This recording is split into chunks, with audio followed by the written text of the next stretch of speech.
Take 10.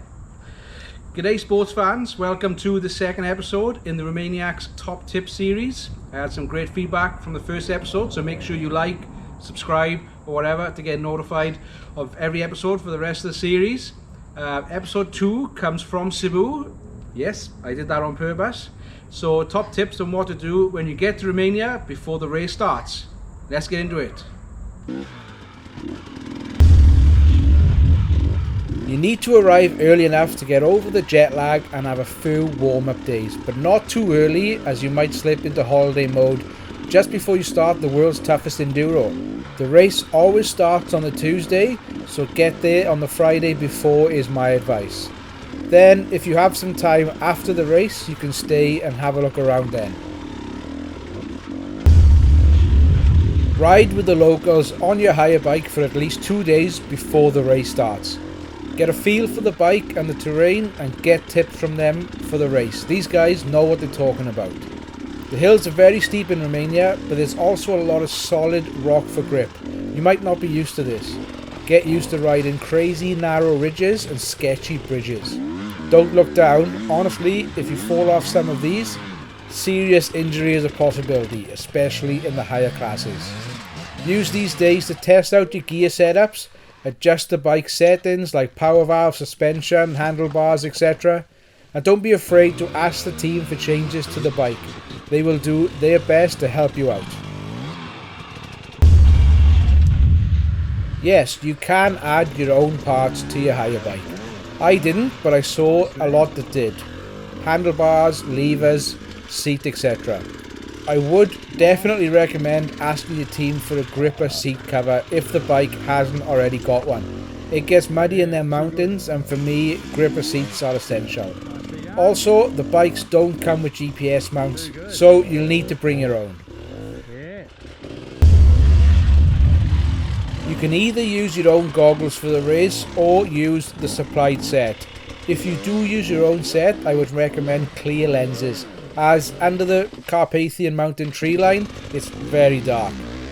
They have a goggle exchange system in the race where you get given a set at sign on, and for the rest of the race you can swap them out with clean ones at many points during the day, usually near a fuel stop. Before the issues start, protect yourself. Your palms, your arse, the gooch, you get the idea. Lube up and you'll be right. 3B cream is my choice and padded bicycle shorts. For the palms I use these palm protectors and they work very well. You'll be riding 700 plus Ks when you include the warm-up days, and you will be sitting for extended periods. Once the issue is there, it's hard to get rid of.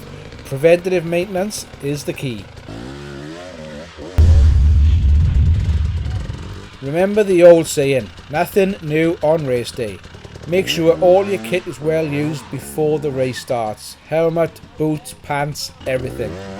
The only new thing I used in 2019 was a hydration pack, and all the zips failed on the first off-road day and I lost everything. It was not a good start.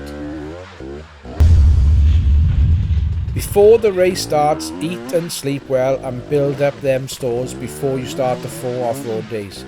The weight will all come back off again, don't worry about it. I lost 10% of my body weight during the 4 days.